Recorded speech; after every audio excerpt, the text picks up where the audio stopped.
enlazado por videollamada al politólogo de la Católica, Fernando Tuesta. Él también fue jefe de OMPE, es un experto en temas electorales y le traslado un poco la preocupación. Señor Tuesta, buenas noches, gracias por el tiempo. La preocupación de la cédula. Efectivamente, ayer en Comisión de Constitución se vota una simplificación del diseño, pero esto no recorta la oferta electoral, que digamos ese es el principal problema, ¿no? Tener unos 60 partidos o 50 partidos políticos en esa tremenda cédula. ¿Qué opina de esto? Buenas noches. Buenas noches, gracias por la invitación. Yo creo que se tiene que entender lo siguiente. Este es el resultado de un conjunto de medidas que tomó el Congreso, que no fueron desarrolladas de manera integral y que por el contrario en algunos casos han perjudicado y van a perjudicar más todavía el proceso electoral. El Congreso de la República, para empezar, eliminó como forma exclusiva de selección de candidatos las PASO. Exacto. Las primarias abiertas, simultáneas y obligatorias. Yo calculo que si se hubiera dado las PASO de 50 y tantos o 60 y tantos, no iban a pasar más de 15 partidos, porque había un umbral. Y una cosa es inscribir partidos con militantes, muchos de ellos que simplemente firman un documento y no hacen vida partidaria. Los llamados afiliados. Una cosa es entregar documentos, papeles, eso siempre se puede hacer. Un plan de gobierno, le pides a ChatGPT, te hace un plan de gobierno en un minuto, ¿no? Entonces, los documentos, los papeles, finalmente se pueden entregar. Lo que podría ser difícil, y era la idea de las PASO, otra cosa es que se movilice a la gente para que voten por tu partido. Y ahí es donde había un umbral. Entonces, el Congreso de la República lo que hizo es eliminar la exclusividad de las PASO. Todos los partidos van a ir a hacer una selección de candidatos por delegados. Y si es que hay, supongamos, 50 partidos, en este momento en realidad hay 42, en realidad 41, porque se está dejando sin inscripción al partido de Antauro Humala, y hay más de 20 en proceso, digamos que sean 50. Entonces, el Congreso no está tomando medidas para impedir que lleguen los 50, sino está permitiendo que lleguen los 50. Claro. Por lo tanto, no hay ninguna otra institución, ninguna otra autoridad, solamente en el Congreso. Entonces, el problema de la cédula es un problema, y ahí viene el punto, no solamente que sea larga, sino que ahora también es más ancha. Y paso a explicar, y ese es un problema. Claro, más columnas, digamos, ¿no? O sea, no solo más columnas, efectivamente. Porque hay más columnas. Antes habían 3 columnas: presidente, Congreso y Parlamento Andino. Ahora van a haber 5 columnas. Y van a ser 5 columnas porque el Congreso de la República en estos 4 años no decidió el destino del Parlamento Andino que sea por elección directa. Pudo haberlo discutido y aprobado. Incluso hay, claro, acuerdos internacionales, pero esto se pudo hacer. No, por lo tanto, lo del Parlamento Andino, la gente vota sin saber para qué sirve, y además las resoluciones del Parlamento Andino no son vinculantes.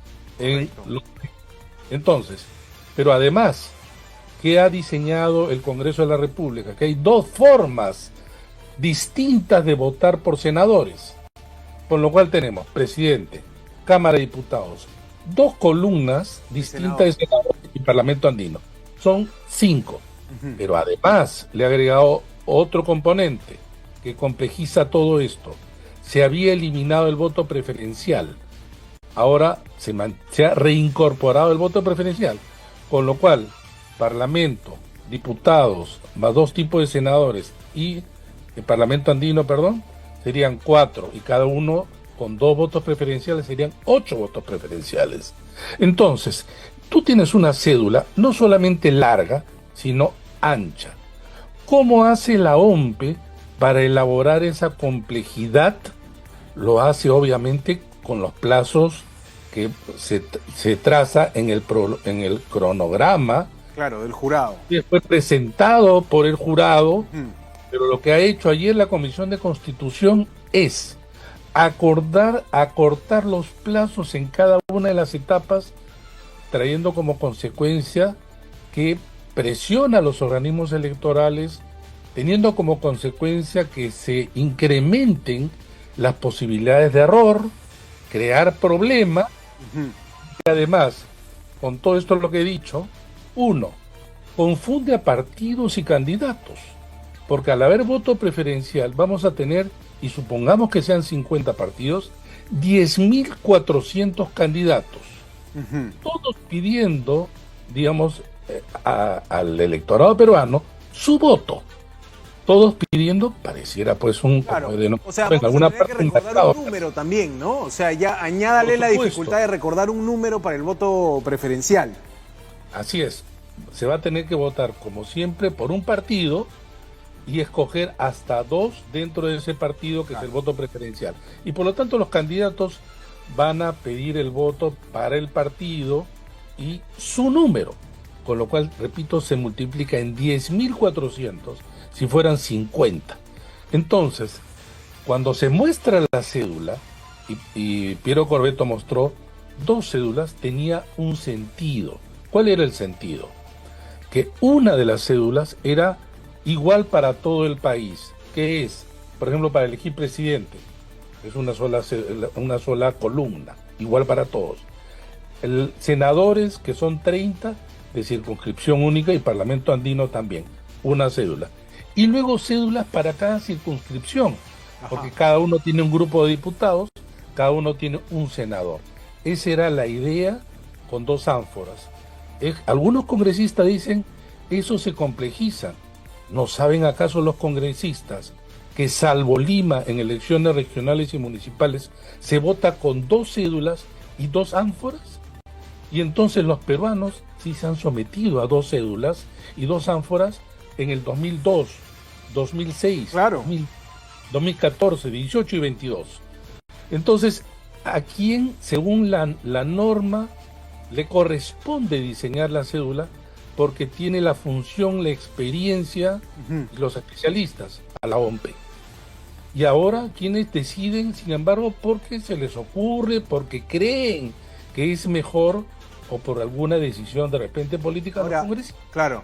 Ahora, señor Tuesta, ¿y qué le parece el argumento de mover un poco, ampliar la fecha de cierre de alianzas, precisamente para eso, ¿no? Para fomentar de que más partidos políticos se unan y no tengamos tanto casillero, al menos en la oferta presidencial, ¿no? Mire, yo estoy de acuerdo en lo de la conformación de alianzas, pero acá hay un tema. El cronograma, repito, son un conjunto de etapas con actividades preclusivas una detrás de otra. Entonces, el jurado propuso el 18, creo, de mayo, que se prolongue un poco, pero hacerlo como ha decidido el Congreso, compromete todas las otras etapas, porque lo que no se puede cambiar es el 12 de abril. Claro, entonces estrechas todos y creas un problema. Pero además, solamente quiero dejar esta idea importante. Más allá de las fechas, los partidos políticos y sobre todo los nuevos deben entender lo siguiente, que ahora es mucho más difícil ingresar al Parlamento. ¿Por qué? Porque para ingresar a la Cámara de Diputados se requiere 5% de los votos y haber elegido 7 diputados.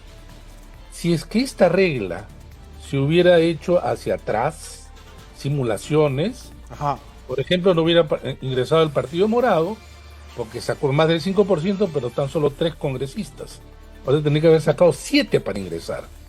O en el año anterior, cuando el APRA sacó más del 5%, pero tan solo 4. O Perú posible en el 2006.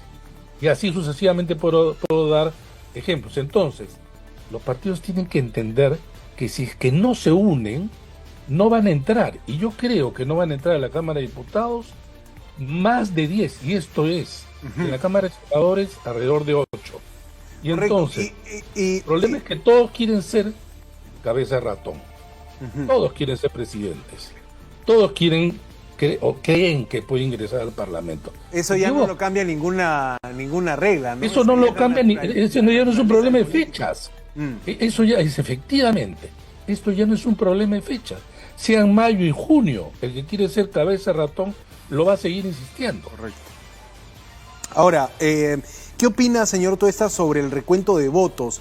¿Se está recargando la responsabilidad de esto en los jurados electorales especiales y en las ODPE, que tengan la facultad de ordenar un recuento de votos? ¿Qué opina de esto? Miren, hasta el año 63, en el Perú, hasta el año 63, imagínense, más de medio siglo, en el Perú se superó la idea de mantener los votos para que se traslade el acta como documento final. Y los votos se destruyen.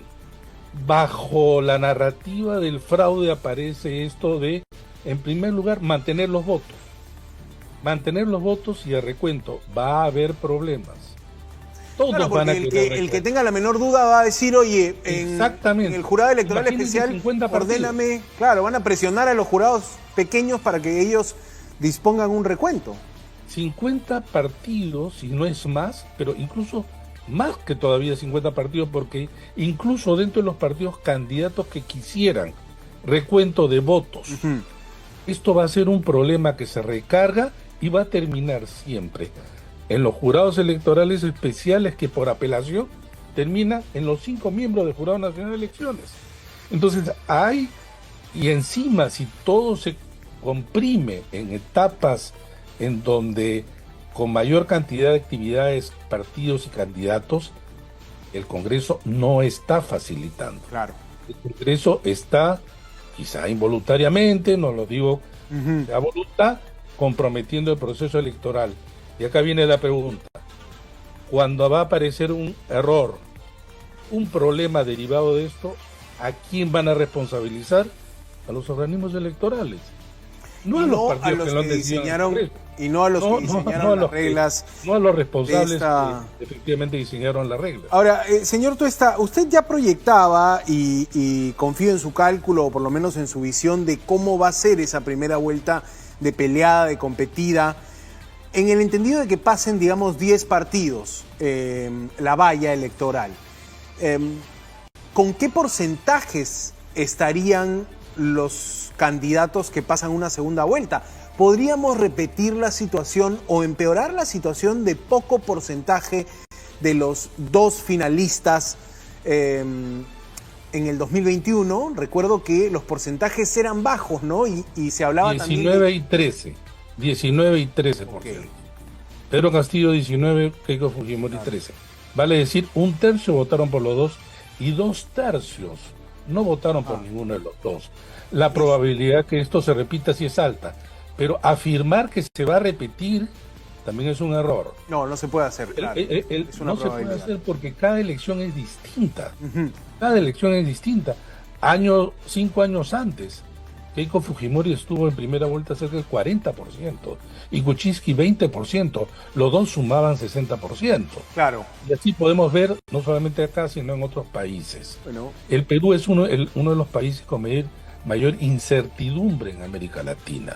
Pueden haber 50 partidos, pero puede que se concentre de repente las votaciones en 2 o 3. Va a depender de muchos factores. Ahora, a un año, yo creo que nadie seriamente puede afirmar tajantemente que ese es el escenario, ¿no? Sí, algunas cosas, como la que hemos notado, que la fuerza de los partidos es tan baja y poca, y que además, aparte los 10 partidos del Congreso, el resto, digamos que sean 40 nuevos, le va a ser sumamente difícil que reconozcan el nombre de su partido, el símbolo. Claro. Si es que no saben eso, la gente no va a votar por ellos. Tal cual. Y entonces, curiosamente, los que tienen mayor ventaja para regresar al Parlamento son los 10 que están en el Congreso. Fernando Tuesta, politólogo de la Universidad Católica, experto en temas electorales. Gracias, señor Tuesta, por su tiempo. Muchísimas gracias a usted, pues. Buenas noches. Hasta otra oportunidad.